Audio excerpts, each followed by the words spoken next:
As long as Russia produces winners, fans look the other way. Both child abuse, which was covered in numerous videos out there, but looks like it's not enough, and Russia's war against Ukraine, which is still going on and people are still dying, get ignored. On June 30, 2026, the ISU allowed Russian skaters to compete internationally, but in a neutral status and without national symbols and anthem. Russian figure skaters will have one spot in each discipline at the European and World Championships this coming season. Let's cover the situation from the very beginning.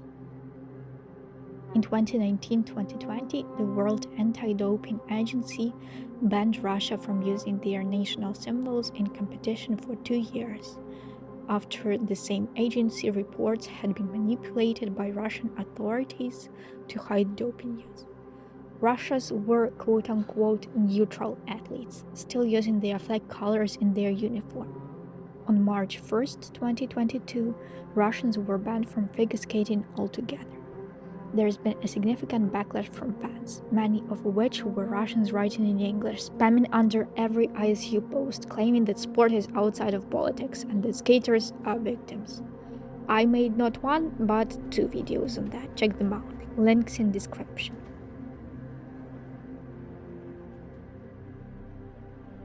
To obtain neutral status, an athlete must submit an application, which is reviewed by the ISU Council. Grounds for denying the status include active service in the Russian armed forces or national security agencies, active participation in aggression against Ukraine at any time since February 2022, and active public support for these actions at any time during the same period. As I've covered previously, almost every prominent Russian adult skater was seen supporting the invasion and/or the government in one way or another, or training under coaches that do or silently comply. Still, it's not specified what fits under support and what doesn't, creating a giant loophole. Skaters may claim that they were forced to participate in government-run events, and while some might have been, especially juniors, Valieva and many others weren't. The decision on each athlete's neutral status will be made behind closed doors, and this doesn't inspire trust and objectivity. The ISU Council or an independent commission reviews each application according to vague criteria. To receive neutral status, one has to sign a document with, according to insiders, fairly neutral wording. Even openly and actively pro-Putin folks might be allowed. Kamila supported a movement that kidnaps Ukrainian children in occupied territories and forces them to live in so-called Russian re-education, read concentration camps. Plans to go to the next Olympics. The most recent rumors published by a Russian source says that conditions for neutral status will be very low and mostly formal. A Russian website sports24.ru states their insider sources claim that the vast majority of applications will be approved. If it turns out to be true, which it might, according to what happens in other sports, will once again prove to be poorly concealed bullshit. According to another article on sportexpress.ru, Russian skaters weren't asked about their stance on the war their country began. Neither were all the conditions the athlete must meet verified independently. Russians just had to sign a paper and pinky proud. The IOC recognizes that an athlete's participation in international competition should be not limited by the involvement of their government in a war or conflict. Yeah, you got it right, even if the government funds the athlete. Russia's sport is state-funded. In September 2022, Russian Olympic Committee President Stanislav Pozdnyakov urged Russian athletes to fight for Russia in its invasion of Ukraine, saying that the athletes should feel honored to do so. 2023, ROC claims its authority over occupied Ukrainian territories and is finally suspended. Well, the ROC just reorganized itself with a smart feat. The ROC was an umbrella organization for every region's Olympic sports in Russia. All regional organizations were dissolved, and right now ROC consists of every sports federation in Russia and occupied territories.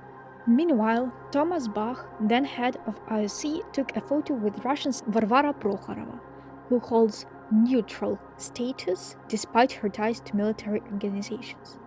The IOC's defense? Neutral athletes should be treated like any others, even if they are affiliated with military organizations. Wow. According to the principles of neutrality established by the same IOC for representatives of aggressor countries, an athlete must not belong to any military structures. Russian skier Varvara Prokhorova has been a member of CSKA, Army Sports Club national team, since 2015 and holds the rank of warrant officer.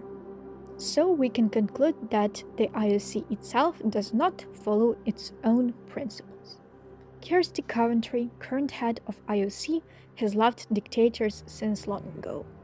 Born in Zimbabwe, she'd been supporting Robert Mugabe, a dictator and so-called president at the time.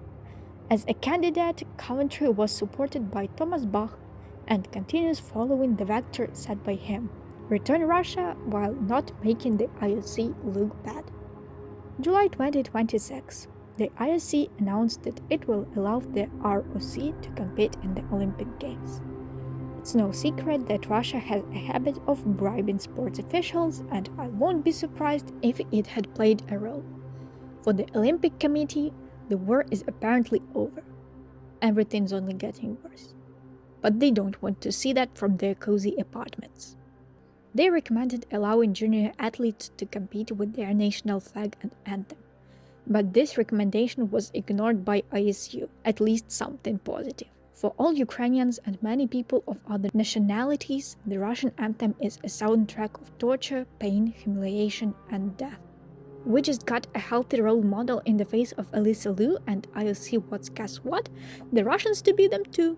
The ROC, and I quote, must ensure that the Russian athletes' selection for the Olympic Games shall be based not only on their sports performance, but also on their ability to serve as role models who respect, uphold, and promote a peaceful society through sport as set forth in the Olympic Charter. Haha, very funny. A system abusing and starving children asked to provide role models. As well as that, all Russian athletes returning to international competition must meet relevant anti-doping requirements. Are there additional security measures? Nope. IOC will not organize IOC events in Russia or invite Russian government or state officials to its events, but allows the international federations to do so if they wish. Wow, so we might see criminals as honored guests? IOC will take a decision in relation to the display of the Russian flag, anthem colors, or any identifications for the Olympic Games at the appropriate time. While the IOC has weird criteria for appropriateness, we don't know when it will happen. And the IOC stated that they'll assist Russian athletes in resolving visa-related issues necessary for participation in international competitions. See, Russians are barred entry into numerous countries, such as Finland, due to national security risks. Russia is a danger to Europe, and IOC intends to help Russia gain opportunities to spy. Cool. On June 30th, the ISU had announced Russians' return to international figure skating in a neutral status. Russian seniors and juniors are being added onto the ISU app. Fans say that keeping the ban is impractical and that it made no sense, as the US and Israel were never held accountable. I covered it in a video I mentioned earlier, and I agree that rules must be the same for everybody. Still, it's better to have at least someone banned than no one.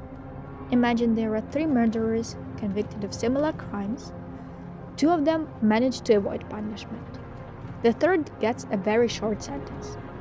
Would you be advocating for the third to be let out? I wouldn't.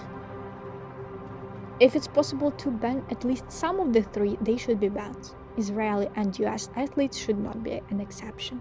The ISU doesn't think so, however, but Putin's wiener tastes delicious. Oh, and as I'd gotten too tired to mention, Russian sport is state-sponsored. American is not. Many Russian skaters went to the Kremlin and met Putin after the Beijing Olympics, and his invasion of Ukraine had begun, though some avoided it. They still accept government funding and train in Russia though. Just go watch this video. They published an article in memory of a Russian coach and nothing for Dmitro Shapar, who died defending Ukraine. So, we've covered how Russians will return to figure skating. The ISU's decision for me wasn't exactly a surprise, considering many other sports federations have already welcomed Russians back, some even with the flag and anthem. Still, doesn't make it either appropriate, timely, or justified. Neutrality is full. At first, I thought the IOC will hold on for longer, but then I remembered Berlin 1936. Fans of under-rotated jumps, corrupt judging, and child abuse must be accelerated over Russia's return. As of 2024, 456 Ukrainian athletes have died as a result of Russian aggression, according to Minister of Youth and Sports of Ukraine. Thanks for watching and see you next time.